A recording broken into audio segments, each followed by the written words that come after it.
Hello everybody and welcome to the Politics and Society video overview for 2021. My name is Mr. Hearn. I've been teaching Politics and Society in Lusk CC for 2 years now, and hopefully this will answer any questions that you may have about the subject.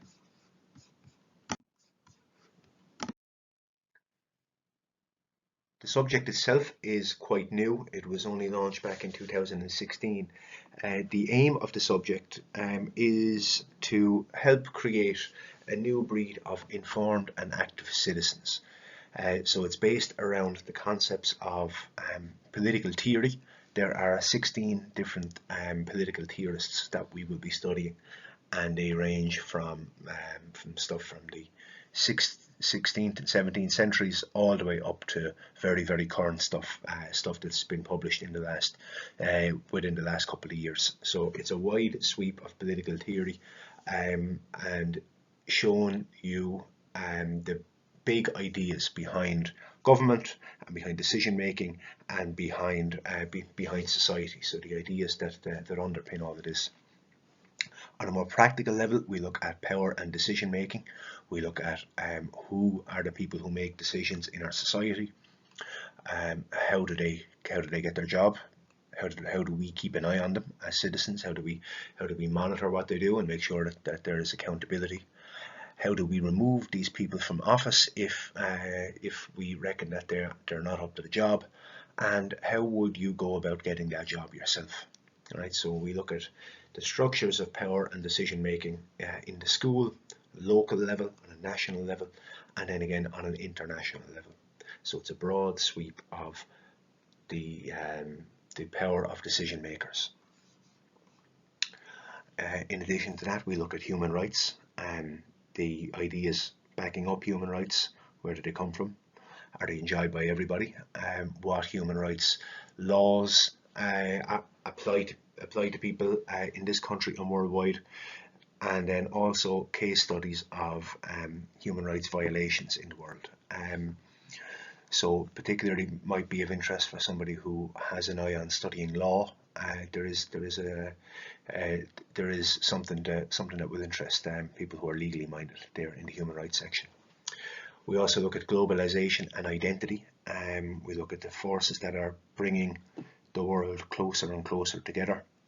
And we also look at what national identity is. What does it mean to feel like you're part of a nation, part of a society? And is there a tension or a conflict between the way that the world is developing and then traditional identities? Is there any clash or conflict coming out of that? And we also look at sustainable development, the idea that I suppose the idea that we try and live a life here on this planet that makes sure that we have enough resources to leave for the next generation, and that they will in turn be able to leave resources for the generations to come. So that is a general sweep of the topics that we would cover.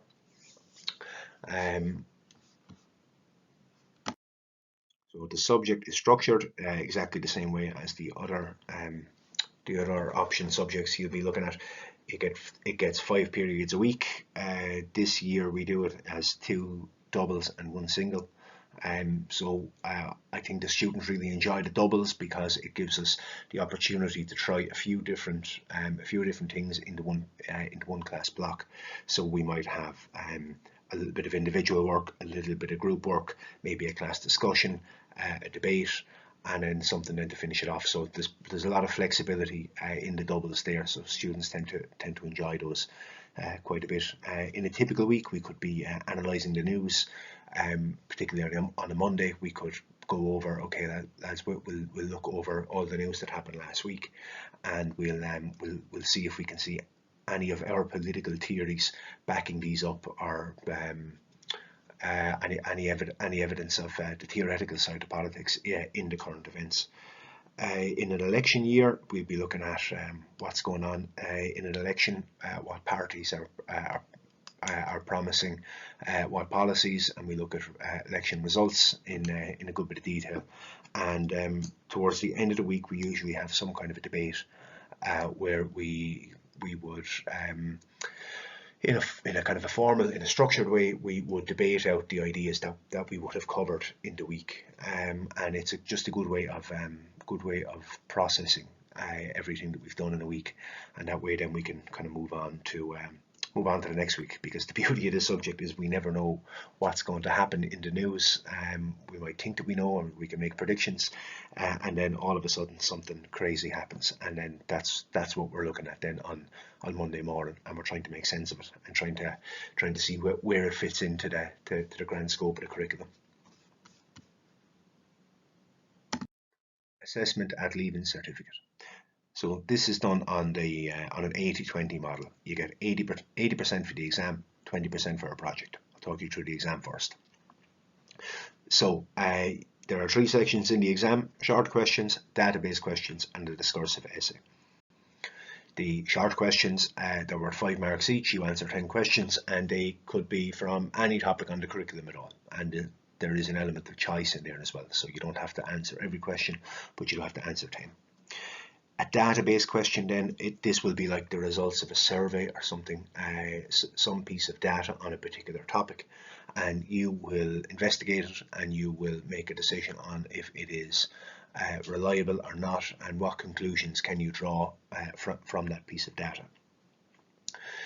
You also then have a discursive essay. This section here is worth 200 marks, and you write 2 essays, about 3 pages each, roughly, depending on writing size and other variables. But you're generally going to write about a particular topic. Here's an example of one of the questions here. Where does the right to peaceful protest begin and end in a democratic society? So this was taken from the Leaving Cert paper from 2018. And in the brackets there it says that your answer should include contemporary examples and evidence from a local and or global context to support your argument. You should refer to the ideas of at least 2 theorists, one of whom must be named on your course. So this is where you see it all tying in together. This is where you see the evidence from the current events that we would have looked at. So for my own 5th and 6th year classes, we will have looked at the protests in America, the storming of the Capitol building, anti-lockdown protests, and then other protests then that would happen a little bit closer to home here. And we look at, are these protests legitimate? At what point do they become illegitimate? So that's what you would be basing your answer in your discursive essay on. A discursive essay, you could kind of think of it like a closing statement that a lawyer would make. So if you've ever seen a courtroom kind of drama, the closing statement that the lawyer makes, you could compare that to a discursive essay, because evidence and opinion and analysis are offered in order to make the case for something, to prove something to be innocent or guilty, to prove something to be real or not. So that is what your discursive essay looks like. Your 20% project, there's a lot of scope for individuality and creativity in the project.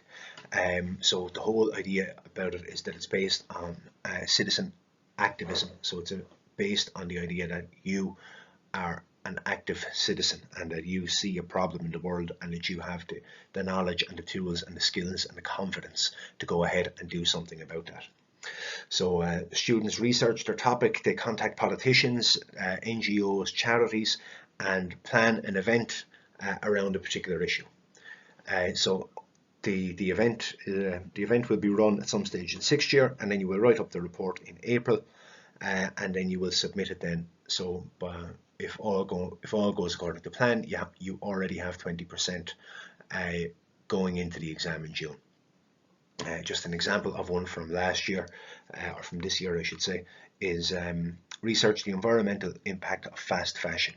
Use your findings to raise awareness of this problem by holding an event to promote environmentally sustainable fashion.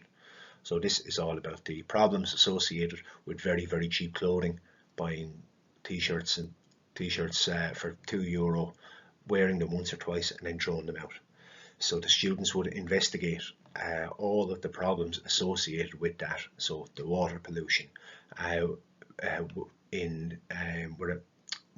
the factory is, the carbon emissions and getting that from getting that product from the source country to Ireland, and students would come up with some kind of an event just to raise a bit of awareness. Some students are doing workshops on upcycling, some students are doing workshops on making your own clothes, and there's a good bit of scope for creativity, and students can have a little bit of fun with this one.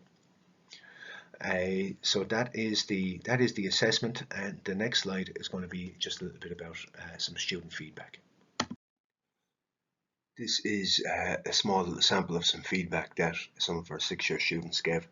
I'll let you have a read of them for yourself, but Kira was good enough to record a little piece for you, so I'll give it over to Kira, and you can hear it from a student. If you're someone who's interested in the way the world is run and how different people's ideas can change the world, politics will be a great subject for you. This slide here is a breakdown of the results from 2019. Just under, I should say, 700 students sat politics and society for the Leaving Cert in 2019.